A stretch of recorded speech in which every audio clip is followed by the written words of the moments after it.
नमस्कार, मैं Prince Kumar, independent business consultant बड़ा बिजनेस.com। सबसे पहले तो मैं अपने YouTube परिवार को, अपने मित्रों को होली की हार्दिक शुभकामनाएं देना चाहेंगे। आप सबने बहुत ही हर्ष उल्लास के साथ इस महापर्व को, बुराई भी अच्छाई की जीत की इस महापर्व को आपने बहुत ही खूबसूरत तरीकों से आपने इसका एंजॉय किया। दोस्तों, इस होली के साथ साथ मैं आज बहुत ज्यादा खुश हूँ कि आप लोगों का आशीर्वाद, दुलार और प्यार की वजह से आज हम इस लेवल तक पहुंचे हैं। आप लोगों का दुलार प्यार बस इसी तरह हमारे ऊपर बना रहे और हम आपका बहुत आभारी हैं कि आपने हमें इस लायक समझा और इस मुकाम तक पहुंचाया। इसके लिए बहुत बहुत धन्यवाद। दोस्तों, इस वीडियो के अंदर हम बहुत ही इंपॉर्टेंट टॉपिक के ऊपर बात करने वाले हैं जिसका नाम है साइकोलॉजी ऑफ मनी। जी हाँ, द साइकोलॉजी ऑफ मनी। पैसे के से रिलेटेड आपका सोच, पैसे के बारे में आपका सोच, आप किस तरह से पैसे के बारे में सोचते हैं। जिस तरह से आप पैसे के बारे में सोचते हैं, कहीं आप गलत तो नहीं है। ये सारी इस टॉपिक के ऊपर हम बात करेंगे। अगर आपका थिंकिंग, अगर आपका सोच पैसे से रिलेटेड हमारे हिसाब से और आपके हिसाब से किस तरह से डिफरेंस है, इस वीडियो के अंदर आपको पता लगेगा। क्योंकि आपको पता है कि अगर आप पैसे से रिलेटेड जिस तरह से सोचते होंगे उसी तरह से आपका प्रतिफल भी मिलेगा, आपको रिजल्ट भी उसी प्रकार से मिलेगा। तो इस वीडियो में बने रहिएगा। मैं मानता हूँ वीडियो थोड़ा लंबा हो सकता है, लेकिन इस वीडियो में जो आपको ज्ञान मिलेगा, मैं दावे के साथ कह सकता हूँ कि ये वीडियो आपकी जिंदगी बदल सकता है। आपको जिस स्थिति में है उस स्थिति से निकालने का इस वीडियो के अंदर क्षमता है। दोस्तों, इस संसार में कई तरह के लोग होते हैं और सबका सोच एक दूसरे से बिल्कुल अलग होता है। और खास करके अगर हम पैसे के मामले में बात करें तो सबका सोच बहुत ही डिफरेंस होता है। दुनिया कैसे चलता है, सबका सोचने का तरीका अलग अलग है कि दुनिया कैसे चलता है। सब लोग अपने अपने थिंकिंग से बताएंगे कि दुनिया इस प्रकार से चलता है। ठीक उसी प्रकार से अगर आप बात करेंगे पैसों के बारे में तो सबका नजरिया, सबका सोचने का तरीका बिल्कुल अलग होता है। और जिसका सोचने का तरीका अच्छा होता है वो धनी व्यक्ति होता है, और जिसका सोचने का तरीका निम्न होता है, तुच्छ होता है, वो छोटे व्यक्ति रह जाता है। हालांकि बड़े आदमी से मेहनत बहुत ज्यादा करता है, मेहनती लोग होते हैं, बट उनके पास ये थिंकिंग नहीं होता है, जिस कारण से वो हमेशा गरीब ही रह जाते हैं। तो पैसा के बारे में आप क्या सोचते हैं, पैसा के बारे में आप क्या सोचते हैं, कैसे सोचते हैं, ये आपके ऊपर डिपेंड करता है। और यही सोच, यही सोचने और समझने की क्षमता आपकी फ्यूचर को डिसाइड करता है,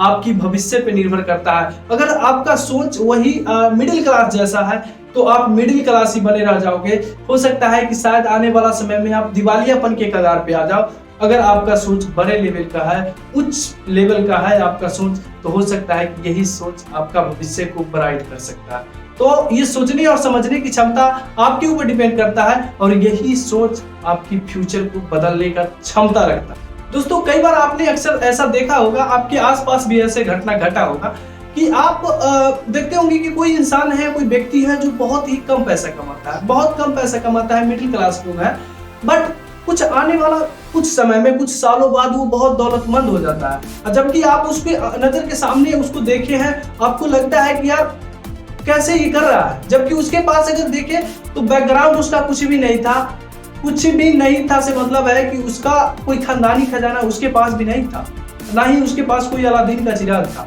फिर भी आप देखते होंगे कि एकदम से दौलतमंद बन जाता है। ये सोचने के ऊपर डिपेंड करता है। और कई बार आपने ऐसा भी देखा होगा, हमारे नजर के सामने तो कई बार ऐसा आप देखे हैं, बहुत ही एग्जाम्पल देखे हैं कि बहुत ही रईस आदमी था, बहुत ही दौलतमंद आदमी था, बहुत ही धनवान था और साथ ही समझिए कि बहुत बड़े आदमी था।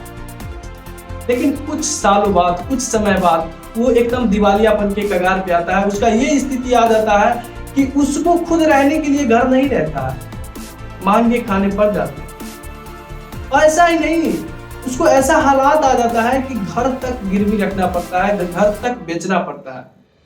ये सारा जो शुरुआत होती है ना, ये आपके सोच से, आपका सोच किस प्रकार से है वही आपकी फ्यूचर को डिसाइड करता है। इन सब के पीछे का मेन कारण है वो है आपकी सोचने का क्षमता।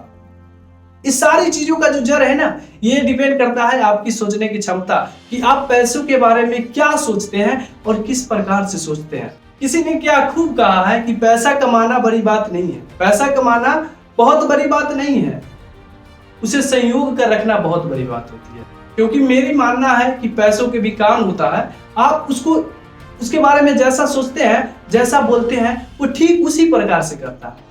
तो आज हम इस वीडियो के अंदर साइकोलॉजी ऑफ मनी, पैसा के बारे में आपका सोच, कि आप पैसों के बारे में किस प्रकार से सोचते हैं, कौन सा सोच आपको आपके लिए फायदेमंद हो सकता है, कौन सा सोच आपको अमीर बना सकता है और कौन सी सोच आपको गलत में नीचे धकेल सकता है, गरीब बना सकता है, इसके ऊपर हम बात करेंगे।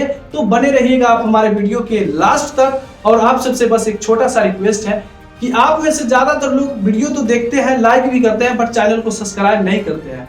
कहा है भैया? तो अभी जाइए, अगर आपने हमारे चैनल को सब्सक्राइब नहीं किया होगा तो अभी जाकर के चैनल को सब्सक्राइब कीजिए, वीडियो को लाइक कीजिए और अपने सभी सगी संबंधी में शेयर कीजिए, ताकि उनका भी सोचने का क्षमता बदल सके और वो भी अपनी लाइफ की उस मुकाम तक पहुंच सके जहां तक वो पहुंचना चाहते हैं। तो सबसे पहले बात करते हैं पैसा और दिखावा। पैसा और दिखावा की दोस्तों, पैसा होना और दिखावा करना दोनों में बहुत ही अलग, बहुत ही डिफरेंस है। पैसा होना, दिखावा करना दोनों अलग अलग वाक्य है। चलिए मैं आपको एक कहानी से रिलेट करता हूं। एक बार की बात है, एक बहुत ही धनी व्यक्ति था।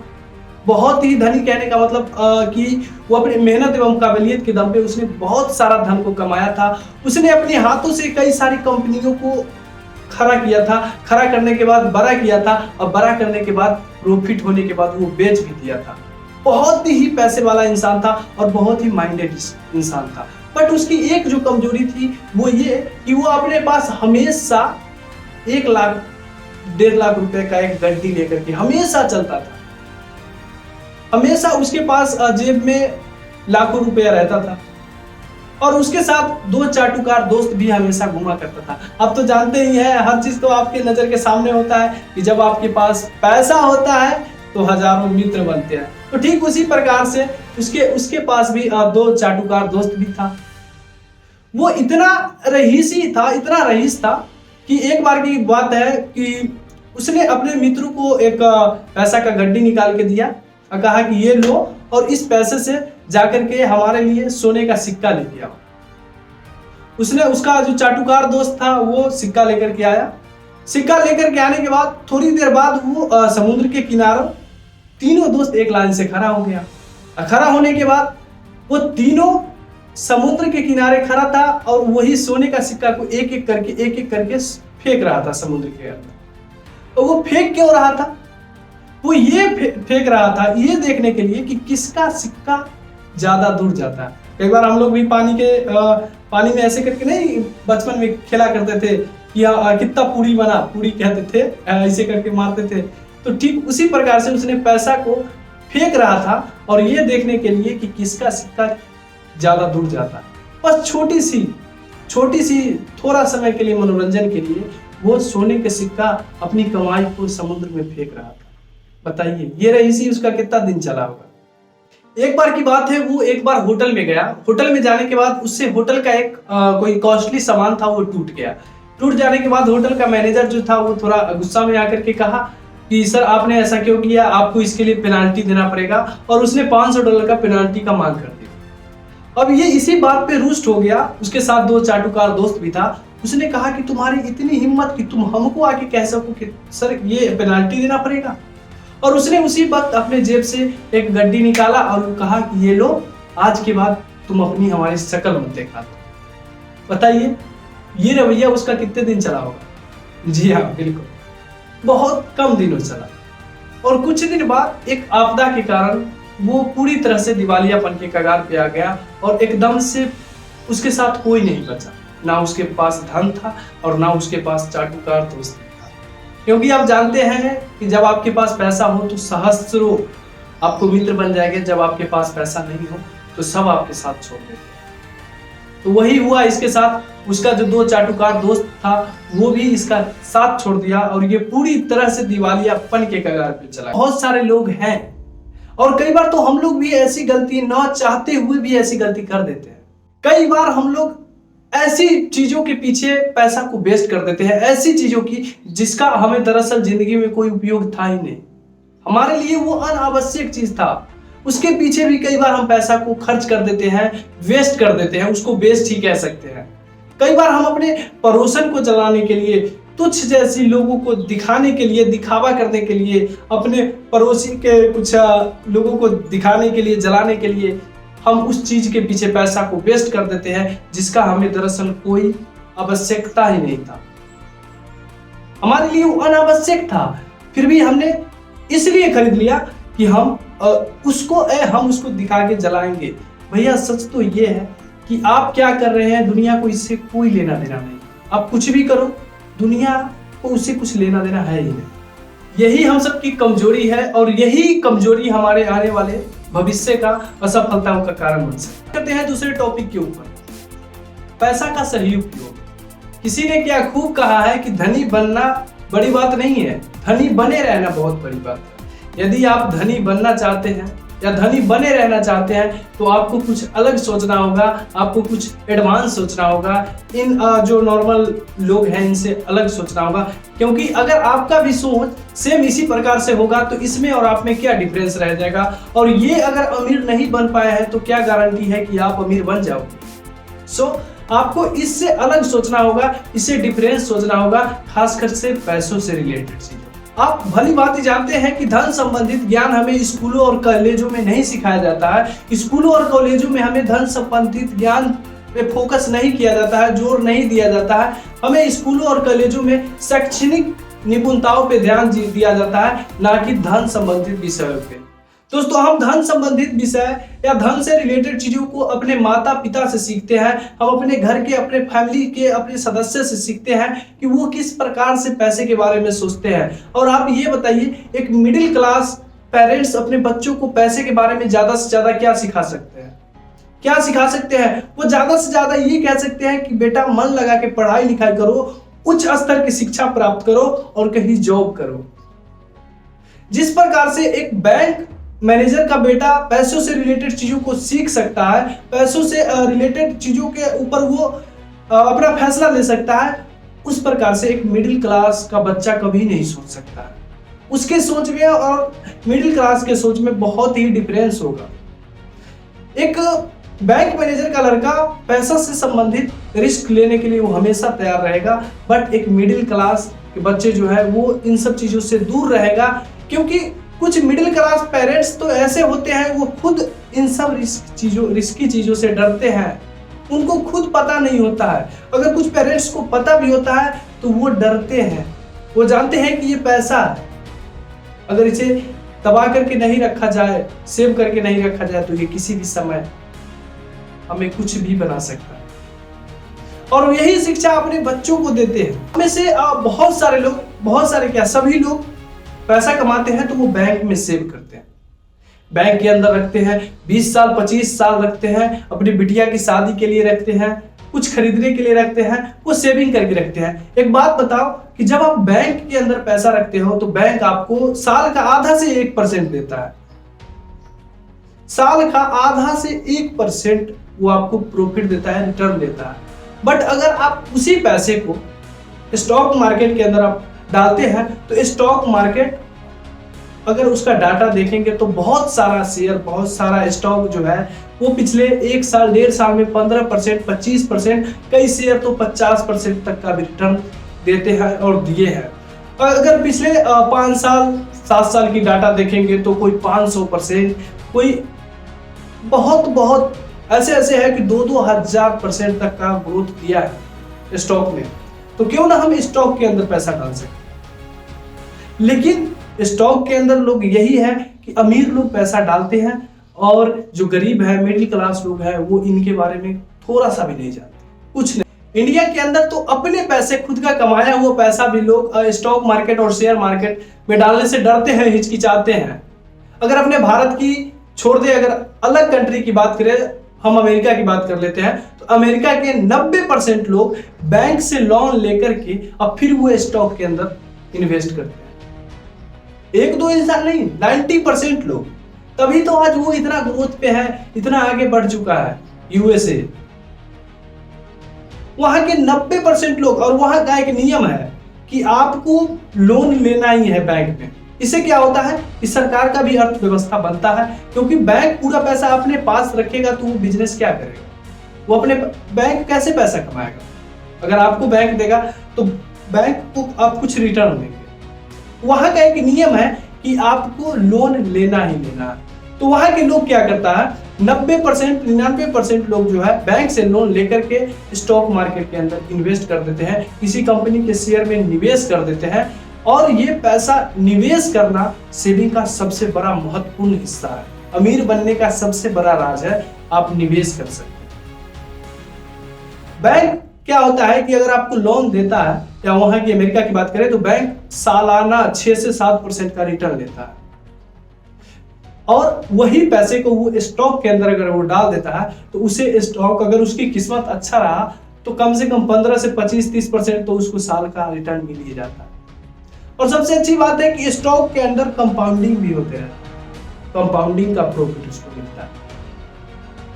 आने वाले कई सालों में, अगर मान लीजिए कि 10 साल हो गया, 5 साल हो गया, 15 साल के लिए उसने पैसा को छोड़ दिया, तो शायद वो 2000%, 2500% ऐसे ऐसे ग्रोथ हो जाता है। एग्जाम्पल आपके सामने है, इंडिया की ही बात कर लीजिए। आज राकेश झुनझुनवाला को कौन नहीं जानता? हमारे ख्याल से हर एक इंसान राकेश झुनझुनवाला को जानता है। बहुत बड़े इन्वेस्टर हैं, लेकिन आपको उनकी जर्नी मैं आपको बता देना चाहता हूं कि उन्होंने मात्र 500 रुपया से शुरू करके 500 करोड़ तक का मालिक बने हैं। कैसे? स्टॉक मार्केट से। मात्र 500 से जर्नी को स्टार्ट किया था उन्होंने।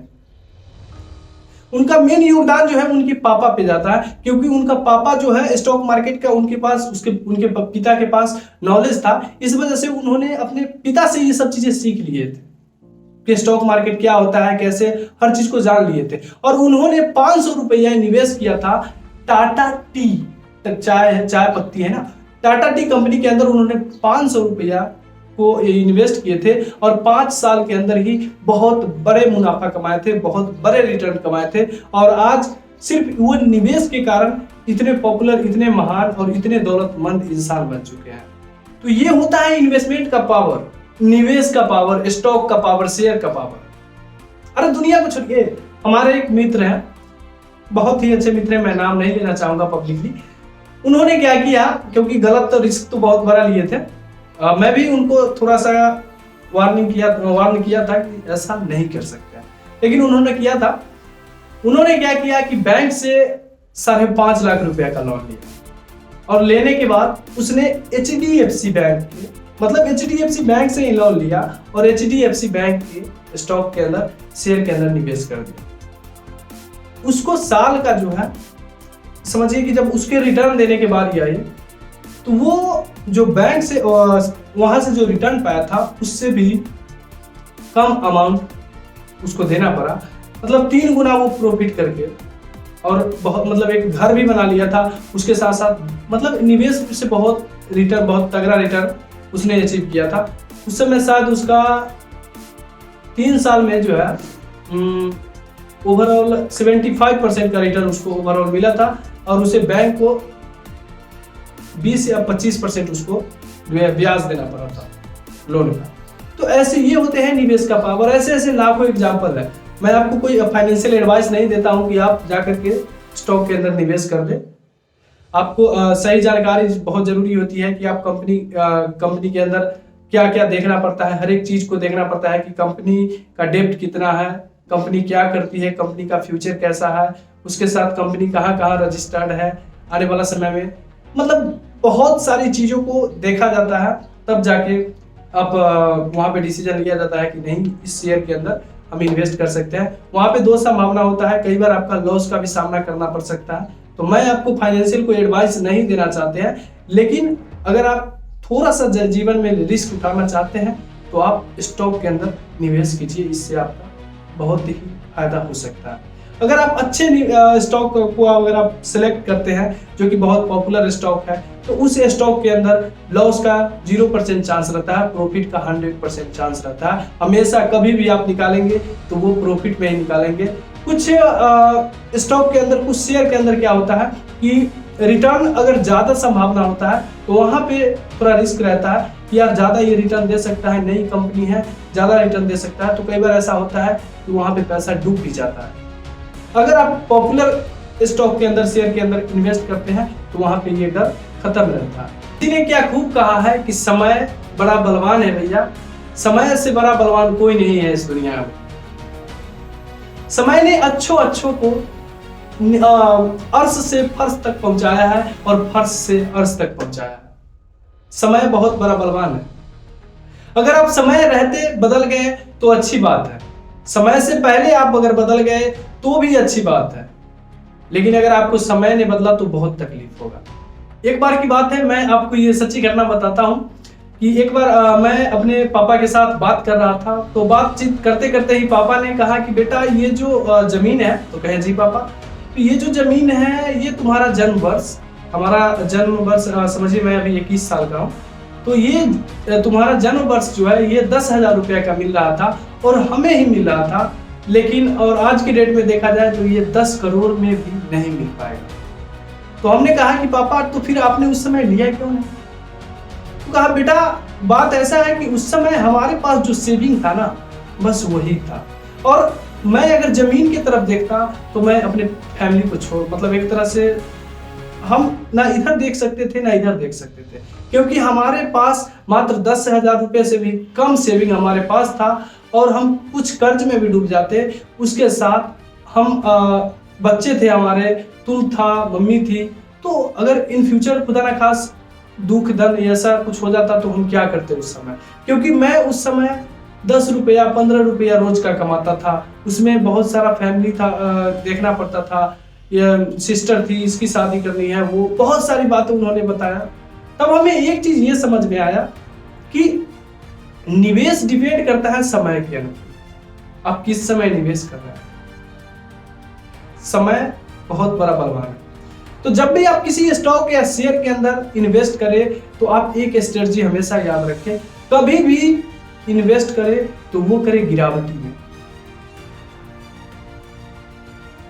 जब आप गिरावटी के अंदर देखिए क्या होता है कि कई बार लोग क्या सोचता है कि यार ये कंपनी का ग्रोथ अभी जो है बहुत मतलब तेजी से जा रहा है, इसमें हम अगर डाल देते हैं तो प्रॉफिट हम यहाँ से निकल जाएंगे। लेकिन कई बार क्या होता है कि यहीं पे जैसे ही आपने स्टॉक को खरीदा है यहाँ से अब यहाँ तक आया है, यहाँ तक आने के बाद लोग निकल जाते हैं कि यार हमारा तो लॉस हो रहा है। तो कहने का मतलब ये है कि आप अपॉर्चुनिटी ढूंढिए कि जैसे अभी बाहरी संकट देख सकते हैं, अभी रशिया और यूक्रेन के बीच युद्ध चल रहा है, इसकी वजह से हर एक मार्केट के अंदर बहुत ज़्यादा प्रभाव देखने को मिल रहा है और बहुत ज़्यादा गिरावट आ चुका है। तो ऐसे ऐसे अपॉर्चुनिटी के अंदर आप किसी स्टॉक को खरीदें, जब भी खरीदें तो मंदी में खरीदें। मंदी में आप खरीदेंगे तो वो आज नहीं तो कल वो बढ़ेगा, क्योंकि ग्रोथ हमेशा बढ़ता ही है। मैं आपको ऐसे कोई एडवाइस नहीं दे रहा हूँ। बाकी अगर आप किसी स्टॉक को खरीदना चाहते हैं तो आपको अप स्टॉक का लिंक, एंजल ब्रोकिंग या सभी ब्रोकर का लिंक आपको वीडियो के डिस्क्रिप्शन में है, आप वहां से डाउनलोड करके अकाउंट बना सकते हैं। आपको बीसीपी या आईबीसी या स्टॉक मार्केट्स का हम थोड़ा सा ही बता सकते हैं, ज़्यादा तो नहीं बताएंगे। अगर इससे रिलेटेड आपको कोई डाउट है या कुछ पूछना चाहते हैं तो आपको स्क्रीन पे जो नंबर शो हो रहा है उस नंबर पे कॉल करें। आपका कॉल डायरेक्टली हमसे होगा, आप हमसे बात करें, जो आपका प्रॉब्लम है उसे आप हमारे साथ साझा करें। मैं बिहार में ही रहने वाला हूं और हमारे भाई, मैं आपसे कोशिश यही करूंगा कि अगर आप बिहार से हैं, अगर आप आईबीसी बनने का सोच रहे हैं तो कोशिश करें कि हम बिहार के पटना ब्रांच से ही ज्वाइन करें, क्योंकि यहाँ जो आपको सुविधा मिलता है वो आपको कहीं और नहीं मिलेगा। ओके, वीडियो के अंदर अपना बहुमूल्य समय देने के लिए, वीडियो को लाइक करने के लिए, चैनल को सब्सक्राइब करने के लिए और अपने सभी सगी संबंधित में शेयर करने के लिए मैं प्रिंस कुमार आपको दिल की गहराइयों से धन्यवाद कहना चाहता हूं। और हाँ, ये वीडियो को आप पूरे हिंदुस्तान में फैला दीजिए ताकि पैसों की रिलेटेड सोच को वो बदल सके। ऐसे ऐसे बहुत सारे स्ट्रेटजी थी, लेकिन वीडियो बहुत लंबा हो जाता। मैंने बहुत सारे अभी लगभग देखा जाए तो 10 स्ट्रेटजी और है जो कि मैं नेक्स्ट वीडियो के अंदर लाऊंगा। तो आप इस वीडियो को देखिए, अगर इससे आपको कुछ सीखने को मिला होगा, सोचने का क्षमता बदला होगा तो आप हमें कमेंट में जरूर बताएं। वीडियो कैसा लगा आप हमें ये भी कमेंट में बताएं और मिलते हैं नेक्स्ट वीडियो में। तब तक के लिए जय हिंद।